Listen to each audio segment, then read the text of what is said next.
नमस्कार साथियों। आज एक बहुत महत्वपूर्ण और गंभीर मसले पर आपको अभिषेक सिंघवी जी संबोधित करेंगे। उसके बाद में उसी के बारे में मैं और कुछ कहूँगा और उसके बाद आपके सवाल जवाब होगा। अभिषेक सिंघवी जी।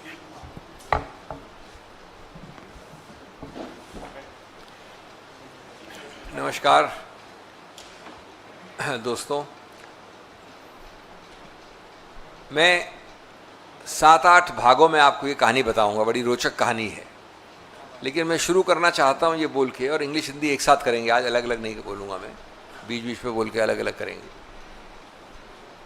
बट मूल बात ये है कि ऐसे ही नहीं बड़ी है भाजपा की अथाह कमाई। इसीलिए भाजपा ने चुनावों के लिए इलेक्टोरल बॉन्ड्स थी लाई, और काली कमाई और बेनाम चंदा अब भाजपा का सिर्फ यही रह गया है धंधा।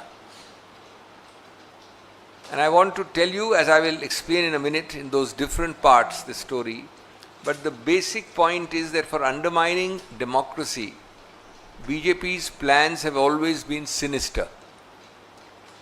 And everyone is equally responsible, including the finance minister. In particular, this FIR which we will discuss has uncovered, unmasked, unsealed and unveiled the true nature of the BJP, and in particular of its numero uno and numero duo. लेकिन ये कहानी जहाँ से शुरू होती है वहाँ से शुरू की जाए। सबसे पहले तो हम आपको भी इस प्रेस कॉन्फ्रेंस वार्ता के बाद आपको हम उसके एक्सट्रैक्ट्स भी देंगे। ये कहानी शुरू होती है जब किस सोच से बनाया गया इलेक्टोरल बॉन्ड, और उसके ऊपर टिप्पणी बड़ी स्पष्ट की है, बड़ी व्यापक की है, पुरजोर तरीके से, एनालिटिकल तरीके से की है उच्चतम न्यायालय ने। 1 वर्ष से ज़्यादा हो गया। मैं उसके आपको 3-4 कुछ पंक्तियाँ पढ़ूंगा संदर्भ के लिए। ये सोच तब की है जब इलेक्टोरल बॉन्ड्स लाए गए थे। उनका उद्देश्य, उनका कारण, उनका पूरा एक परिणाम क्या होना चाहिए, तब सोच लिया गया था। सुप्रीम कोर्ट मेरे शब्द नहीं हैं। The disclosure of the particulars of the contributions may affect the freedom of individuals to the limited extent that the political party with the information could coerce those who have not contributed to them. ये सब शब्द तब के हैं, आज ये विदित हुए हैं, प्रमाणित हुए हैं। Under the current scheme, it is still open to the political party to coerce persons to contribute. Governmental decisions through a seat at the table and quid pro quo arrangements between the contributor and the political formation. ये मैं सिर्फ पंक्तियां पढ़ रहा हूं, मैं पूरा paragraph नहीं पढ़ रहा हूं। आपको पूरे पैरास एक्सट्रैक्ट के रूप में दिए जा रहे हैं हमारे ऑफिस द्वारा। The measure in the electoral bond scheme completely tilts the balance in favor of the purpose of informational privacy and abrogates all informational interests. फिर वापस पैरा के बाद पैरा में क्विड प्रो को का शब्दावली, वाक्य इस्तेमाल किया उच्चतम न्यायालय में। पढ़ नहीं रहा हूं, बहुत सारे ऐसे पैरास हैं। और अंत में कहा है कि इसलिए Thus the amendment to this section दिया उन्होंने 182, manifestly arbitrary for treating political contributions by companies and by individuals alike, by permitting unregulated influence on companies and individuals in the process of governance and violating the principle of free and fair elections, etc. etc. तो ये तो हुआ कहानी की शुरुआत, जिसको यद्यपि मैं दोषारोपण कुछ करना चाहता हूं विलंब के बाद, लेकिन बड़ा स्पष्ट रूप से उच्चतम न्यायालय ने नकारा। अब इसका तीसरा पहलू क्या है? आप ही लोगों ने, यानी प्रेस ने, अभी नहीं पिछले 1 वर्ष के अंदर अनेक सार्वजनिक रूप से नाम, किस्से, कहानियां, फैक्ट्स, तथ्य, डेट सब प्रकाशित की हैं। इसलिए जो मैं कह रहा हूं नया नहीं है। लेकिन क्या पैटर्न क्या रहा है? पहला पैटर्न यह है कि आपने कब लिया इलेक्टोरल बॉन्ड, किस तिथि पे लिया, कितने का लिया, उस लेने के पहले कितनी बार दस्तक दी आपके दरवाजे पे ईडी ने और आईटी ने? उस दस्तक के बाद आपको कितनी प्रताड़नाएं सहनी पड़ी, कभी जेल के अंदर या जेल के बाहर। और उसके बाद ये जादुई छड़ी हुई कि आपने खरीदा इलेक्टोरल बॉन्ड, आपने स्वतः खरीदा, ये आपको विश्वास दिलाया जा रहा है, स्वतः इन्वर्टेड कॉमर्स में है, इलेक्टोरल बॉन्ड खरीदा। और उस जादुई छड़ी के बाद या तो आप रिहा हो गए या आपके पूरी कार्रवाई पे ढील दी गई। इसके ये तीसरा पक्ष है। इसके उदाहरण दसों हैं। मेरे काबिल मित्र आपको कई उदाहरण देंगे। एक उदाहरण है गेमिंग के विषय में, हैदराबाद से है। दूसरा उदाहरण है उन व्यक्तियों का जिनके केसेस आपके सामने आए, वो भी हैदराबाद से हैं। उनमें से कोई अप्रूवर बना, किसी ने किस्सा कहानी सुनाई पहले बिल्कुल विपरीत बोलने के बाद, और अंत में उनको छोड़ा गया या बेल मिली इलेक्टोरल बॉन्ड्स बहुत बड़े बड़े अमाउंट्स के खरीदने के बाद। तीसरा उदाहरण एक ऐसी कंपनी का है जिसको लगता है वो एक ही कंपनी है जो सभी इंफ्रास्ट्रक्चर कॉन्ट्रैक्ट्स ले लेती है भारत सरकार के। जम्मू कश्मीर से लेकर दक्षिण तक जो बड़े बड़े कॉन्ट्रैक्ट्स होते हैं वो वही लेती है।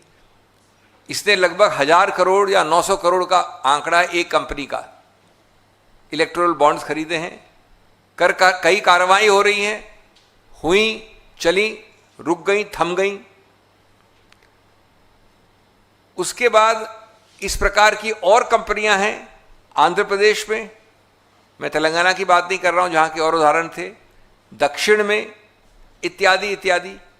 और कई तो ऐसे उदाहरण हैं, ये सब आपको हम एक लिखित रूप में देंगे, छपा हुआ है, आप ही लोगों ने छापा है। एक ऐसे ग्रुप की है जिसका पूरा का पूरा पेड अप कैपिटल, पूरा का पूरा पूंजी, पूरा का पूरा जो उसकी क्षमता है वो एक आंशिक रूप से 100 करोड़ की भी नहीं होगी। उन्होंने 500-500 करोड़ के इलेक्टोरल बॉन्ड्स खरीदे हैं। ये इसका तीसरा पहलू है। उच्चतम न्यायालय का एक्सट्रैक्ट्स के बाद ये उसका तीसरा पहलू है। अब चौथा पहलू जो एफआईआर की बात है, ये याद रहे, इसके सबसे महत्वपूर्ण मुद्दा ये है कि ये एफआईआर ऐसा नहीं है कि मैं रास्ते चलते उठा के एफआईआर डायल कर दी, ये पुलिस अफसर बैठे इनको मैंने दे दी उठा के एफआईआर, और किसी प्रदेश में उस पुलिस अफसर ने वो एफआईआर शुरू कर दी। जी नहीं, एक प्रावधान होता है, मैं तकनीकी नहीं होना चाहता, उस प्रावधान के अंतर्गत एक फिल्टर होता है, एक जांच होती है प्राथमिक रूप से। उस जांच के आधार पर न्यायालय, न्यायाधीश किसी भी दर्जे का हो जिसके पास अधिकार क्षेत्र है, वो उसको सोच समझ के एक आदेश देता है कि इसमें प्रथम दृष्टीय रूप से एक दंडनीय चीज हुई है, एक ऑफेंस है, प्राथमिक रूप से ये प्रावधान है जो इसमें उठ सकते हैं, आप इसको देखकर तुरंत एफआईआर दायर कीजिए। और यही हुआ, यही प्रक्रिया हुई कर्नाटक में इस एफआईआर में। एफआईआर में क्या कहा गया है? एक्यूज्ड 1 वित्त मंत्री, accused 2 ED officials, accused 3 BJP officials, accused 4 Nalin Kumar Kateel and other constitutional office bearers. इसका भी आपको एक्सट्रैक्ट दे रहे हैं, ट्रांसलेशन दे रहे हैं इसका भी आप। Conspired and extorted more than 8,000 crores from the CEO and MD of MNC and TNC corporate companies in the name of electoral bonds. Accused A1 with the help of A2 has made thousands of crores of money in a secret way for the benefit of A3 at the national level and accused 4 at the Karnataka state level. A1, that is the Honorable Finance Minister, raided and seized several corporate companies by using accused A2 and seized CEOs and MDs of the corporate companies. Fearing the attack of accused A2, many corporate companies were forced to buy electoral bonds worth crores. उसके बाद नाम दिए हैं, आंकड़े दिए हैं, 230 करोड़ एक case में और कई करोड़, सब लिखा है एफआईआर में। और अंत में लिखा है कि इन प्रावधानों के अंतर्गत, इन आईपीसी और आजकल जो नई संहिता है उसके अंतर्गत ये आरोप बनता है। और कुल आंकड़ा है 8000 करोड़ का।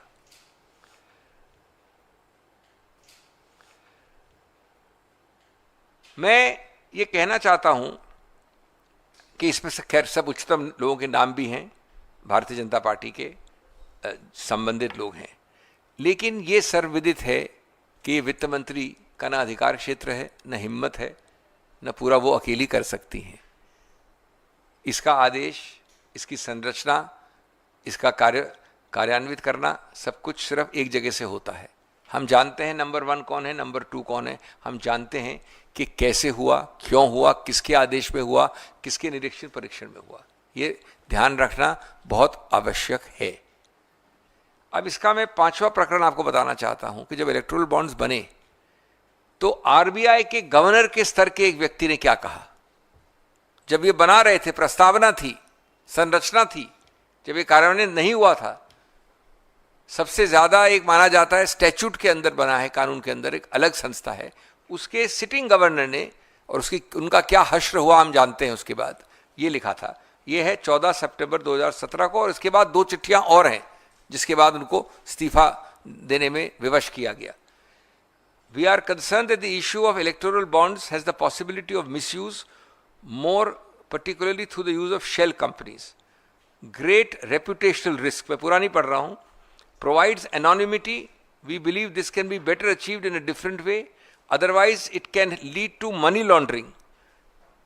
बाद में उन्होंने एक बार और चिट्ठी लिखी जिसमें मनी लॉन्ड्रिंग के बारे में कहा, fraught with serious risk of money laundering. मैं तो कोटेशन कर रहा हूं, मेरे कोई शब्द नहीं है। ये आरबीआई के माननीय गवर्नर लिखते हैं सरकार को, और सरकार उसको डस्टबिन में फेंक देती है, उनको हटा देती है। ये सोच थी। इसका अगला पक्ष जो मेरे वरिष्ठ मित्र से सीधा संबंध रखता है और जिसमें मेरा प्रिविलेज है, कानूनी रूप से मैं पेश हो रहा हूं, इस सबको दायर पायर करने के लिए आपने एक फिक्शन और किया। आप जानते थे कि असंवैधानिक है, आप जानते थे कि जो लोग खड़े हो सकते हैं, बोल सकते हैं, वो इसका विरोध करेंगे, आप जानते थे कि आप इसको राज्यसभा में पारित नहीं कर सकते हैं, तो आपने इसमें एक टैग लगा दिया मनी बिल का। आज तक वो मामला पेंडिंग है, निलंबित है, इनके नाम से केस है, बल्कि जनाब रमेश बनाम सो एंड सो। और मेरा पूरा मानना है कानूनी रूप से, संवैधानिक रूप से, कि किसी रूप से दूर दूर तक ये मनी बिल नहीं बनता।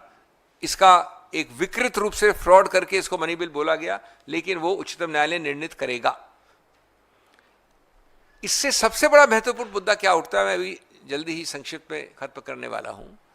एक व्यापक सबसे बड़ा मुद्दा क्या है? मुद्दा है लेवल प्लेइंग फील्ड।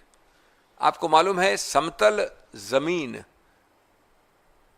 एक निष्पक्ष और स्वतंत्र चुनाव के लिए अति आवश्यक है, और निष्पक्ष और स्वतंत्र चुनाव लोकतंत्र के लिए, गणतंत्र के लिए अति आवश्यक है।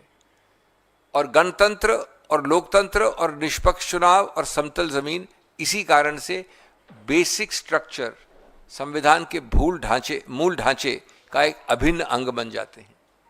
तो ये उस मूल ढांचे की नींव पर प्रहार करता है, और इस बात को एक प्रकार से 2015 की लॉ कमीशन रिपोर्ट ने पूर्वानुमान कर दिया था, यद्यपि उस वक्त इलेक्टोरल बॉन्ड्स नहीं आए थे।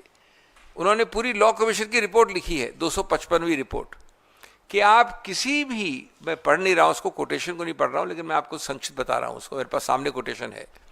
किसी रूप से येन केन प्रकारेण, तौर तरीके बदलकर, चालाकी से, जहां आप रुपया ले आते हैं, तो रुपया, it is undeniable that financial superiority translates into electoral advantage, and therefore richer candidates and richer parties have a greater chance of winning elections, and so on.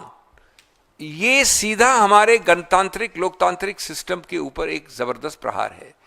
तो इसलिए दोस्तों, मैं अपनी बात को अंत करना चाहता हूं ये कहकर कि इलेक्टोरल बॉन्ड्स स्कीम EBS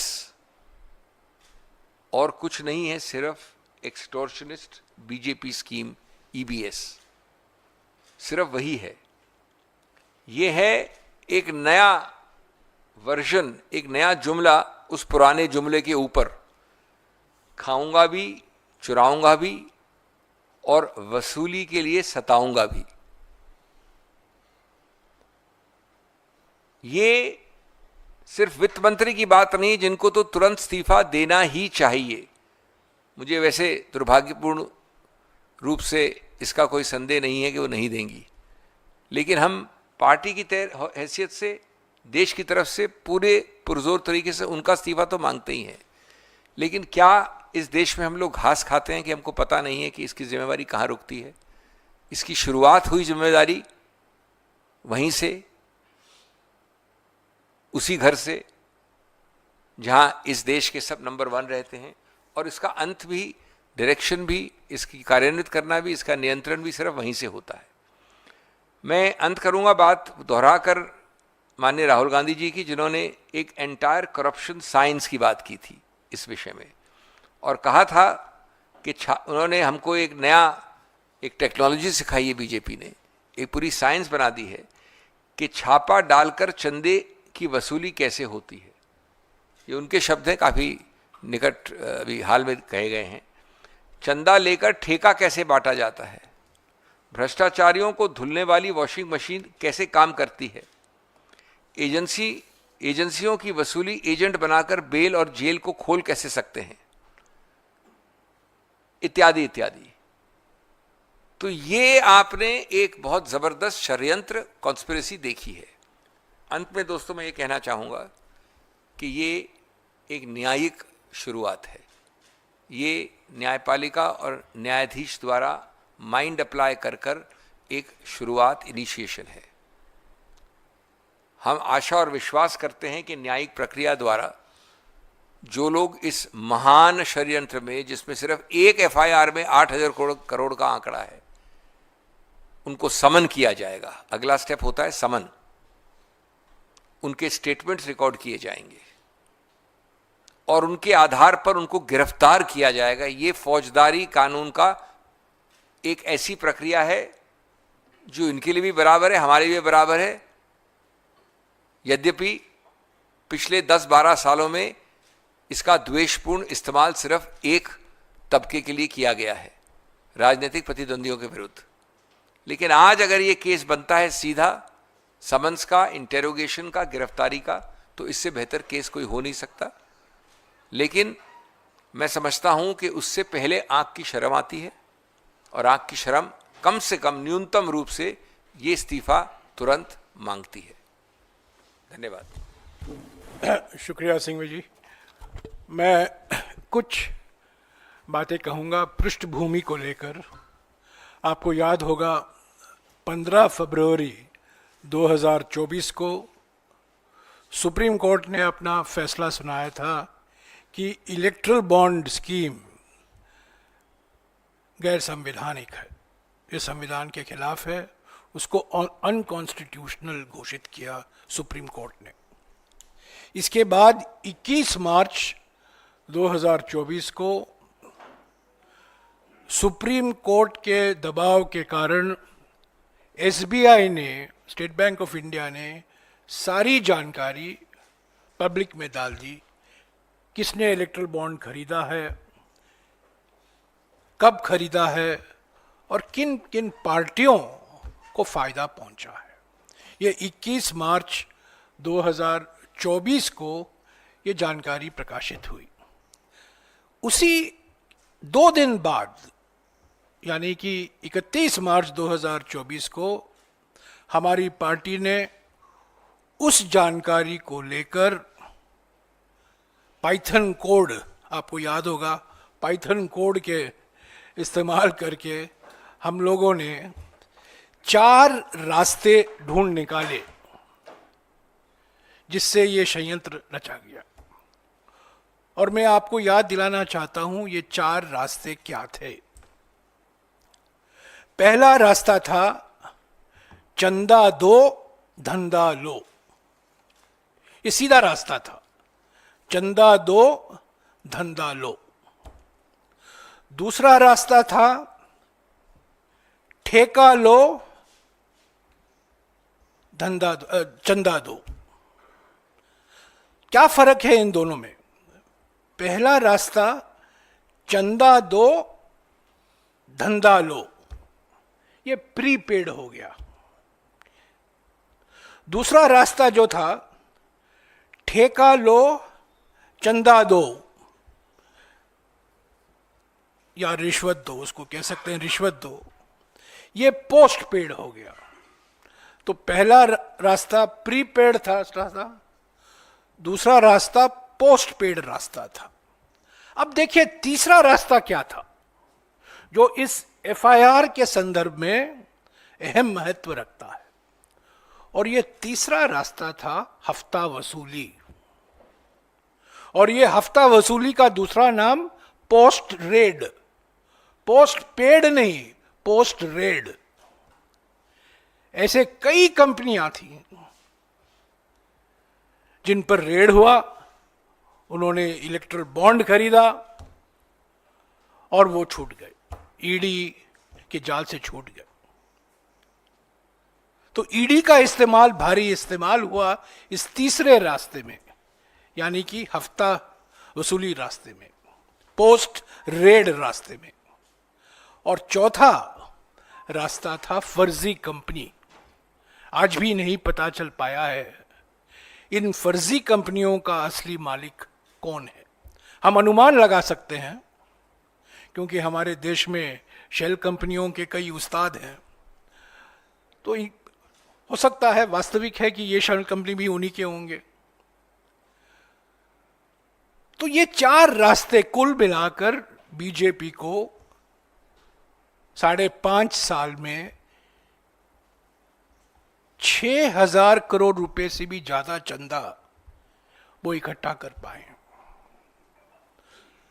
चंदा दो, धंधा लो, प्रीपेड, ठेका लो, रिश्वत दो, पोस्टपेड, हफ्ता वसूली, पोस्ट रेड, और चौथा फर्जी कंपनी। तो यह है बैकग्राउंड, यह है पृष्ठभूमि इस एफआईआर का। 4 महीने से हम मांग कर रहे हैं कि एक एसआईटी होना चाहिए सुप्रीम कोर्ट में, ताकि पूरा खुलासा हो किन्होंने फायदा उठाया है इलेक्ट्रल बॉन्ड का, क्यों इलेक्ट्रल बॉन्ड उन्होंने खरीदा, उन पर क्या धमकियां दी गई थी, ईडी, इनकम टैक्स और सीबीआई का कैसा दुरुस्तेमाल हुआ, दुरुपयोग हुआ, ताकि कंपनियों को मजबूरी वो इलेक्ट्रल बॉन्ड उनको खरीदना ही पड़ा। हमने ये मांग करते आए हैं।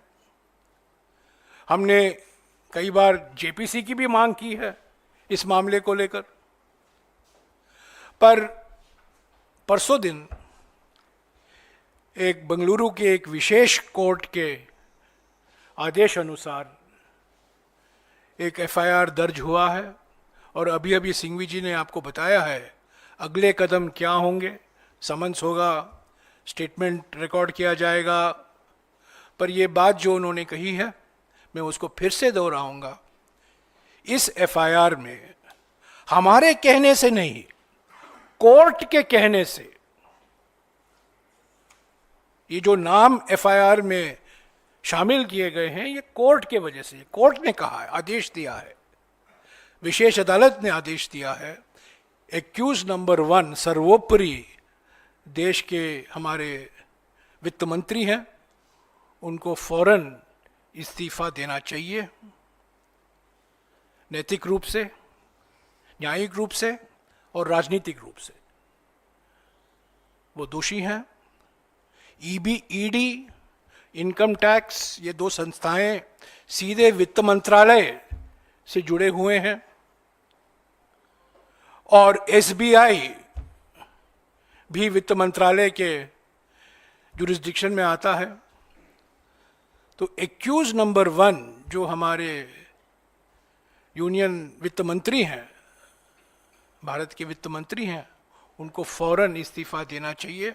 ऐसे तो जो कार्रवाई होनी है न्यायिक रूप से, अभी जो सिंघवी साहब ने कहा है वो किया जाएगा, वो चलता रहेगा।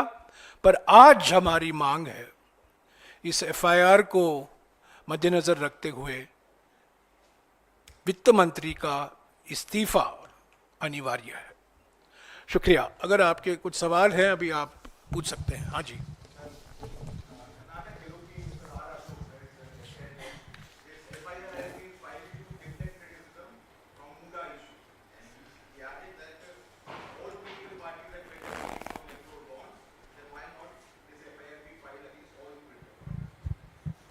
Your answer is clear in your question. Which person has said that the Congress or any congressman had the power, even much less the actual action, of going and telling him, "Ki, please buy this bond, otherwise I will harass you, otherwise I will do this, that"? Where is the allegation? The allegation is only because the so-called ruling elements in ruling parties, in ruling seats had the power. That's how the allegation starts. So it's a completely lopsided, ridiculous, perverse kind of comment to make, saying that the same thing should apply to the Congress. No other party in this country for the last 12 years has not only had this power, but has exercised it so brazenly, so perversely, so malafide. So the allegation is based on that who exercises the power. देखिए FIR क्यों दर्ज हुआ? FIR इसलिए दर्ज हुआ है क्योंकि संस्थाओं का दुरुपयोग हुआ है, धमकी दी गई है, उत्पीड़न हुआ है। जैसा कि मैंने कहा, हफ्ता वसूली का रास्ता अपनाया गया है और कोर्ट ने कहा है ये एक्सटॉर्शन है, धमकी देकर चंदा लिया गया है। वही तो मूल कारण है, मूल बात तो ये है। और पिछले 10 साल से ईडी हमारे हाथ, कांग्रेस पार्टी के हाथ में नहीं है, इनकम टैक्स हमारे हाथ में नहीं है, सीबीआई हमारे हाथ में नहीं है, तो हम कैसे इन संस्थाओं का दुरुपयोग कर सकते हैं? अगर इन संस्थाओं का दुरुपयोग हुआ है, जो कोर्ट ने माना है और कोर्ट ने कहा है, तो वास्तविक है कि गुनहगार तो बीजेपी है, बीजेपी पार्टी है, बीजेपी के नेता हैं। तो ये आरोप लगाना नेता प्रतिपक्ष कर्नाटक में अशोक जी के द्वारा बिल्कुल बिना तथ्य है, बेमतलब है।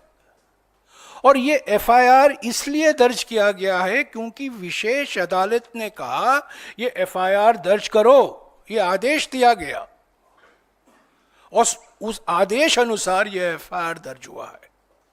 कांग्रेस पार्टी, मैं फिर से स्पष्ट कर देना चाहता हूं, कांग्रेस पार्टी का इस एफआईआर से कुछ लेना देना नहीं है। सिर्फ कोर्ट ने आदेश दिया, एफआईआर दर्ज हुआ, हम इसके पीछे नहीं हैं। जो व्यक्ति विशेष अदालत गए थे वो कांग्रेस कार्यकर्ता नहीं है, कांग्रेस का उनके साथ कोई संबंध नहीं है। पर यह बात सही है कि 4 महीने पहले मैंने खुद ये 4 रास्ते ढूंढ निकाले थे पाइथन कोड के द्वारा और ये जनता के सामने हमने रखा था। सभी पार्टियों को इलेक्टोरल बॉन्ड मिला है, पर बीजेपी एकमात्र पॉलिटिकल पार्टी है जिसने ईडी, इनकम टैक्स और सीबीआई का दुरुपयोग करके चंदा इकट्ठा किया है। वो हफ्ता वसूली का रास्ता सिर्फ बीजेपी ही ने अपनाया है और कोई पार्टी अपनाने की स्थिति में नहीं थी, क्योंकि इन संस्थाओं का कंट्रोल इनके हाथ में है और खास तौर से वित्त मंत्री के हाथ में है।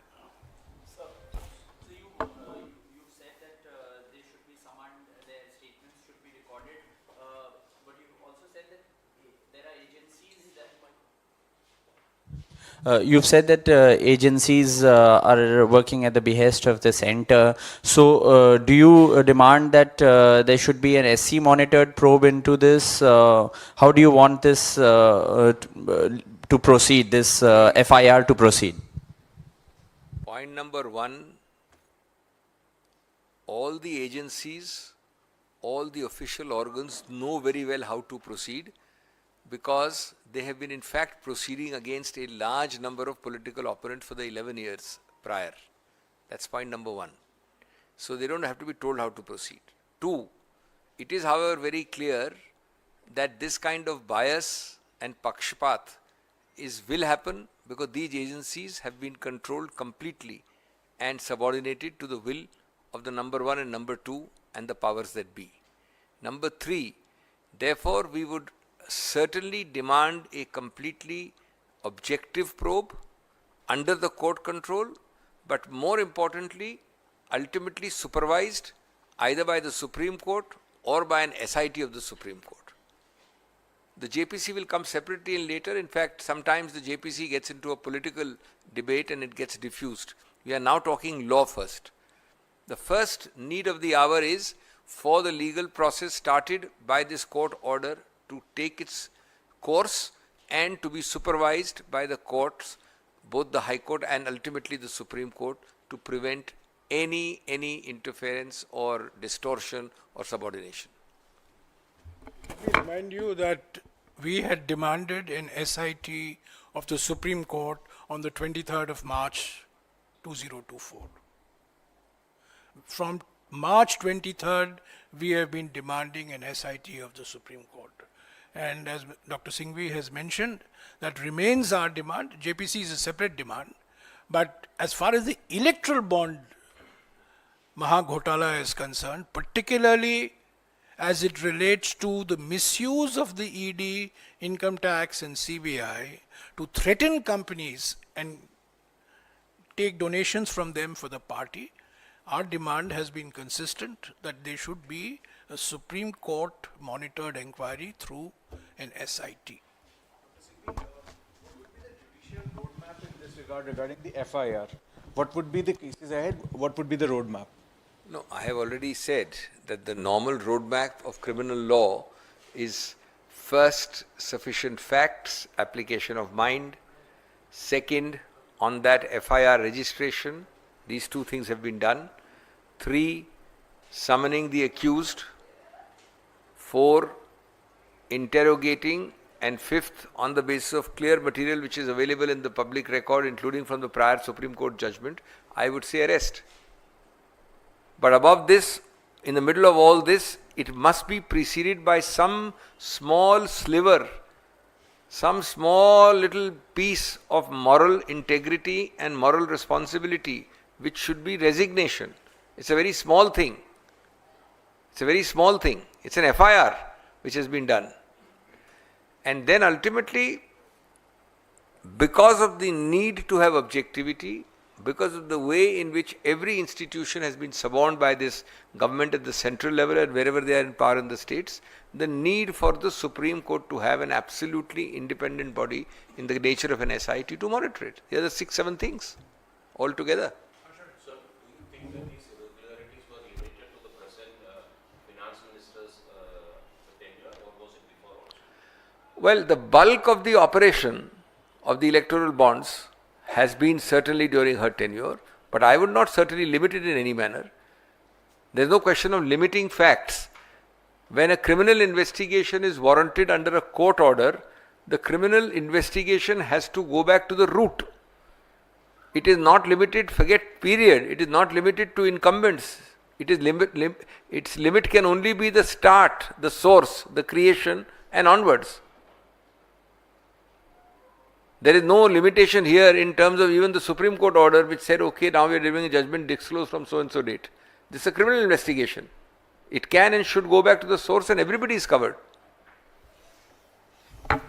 Just as a matter of fact, 5 out of the 6 years the electoral bond scheme operated, the present finance minister was the finance minister. Just as a matter of 5 years out of 6 years. In any case, finance minister is a continuing entity. The office of the finance minister is a continuing entity. And the control over the ED, the control over the income tax, the control over SBI in some ways, is all the responsibility of the finance minister of the day. ஊடகம் corporate அரசியல்வாதிகளின் கைப்பாவையாக அடிமைகளாக இருந்தது போதும். இனி சாட்டை எடுத்து சுழற்றும் நேரம் வந்துவிட்டது. ஊடகம் பொதுமக்களாகிய உங்களுக்காக உங்களாலேயே இயக்கப்பட வேண்டும். ஊடக சுதந்திரத்திற்காக உங்களின் பங்களிப்பை இன்றே அளித்திடுங்கள்.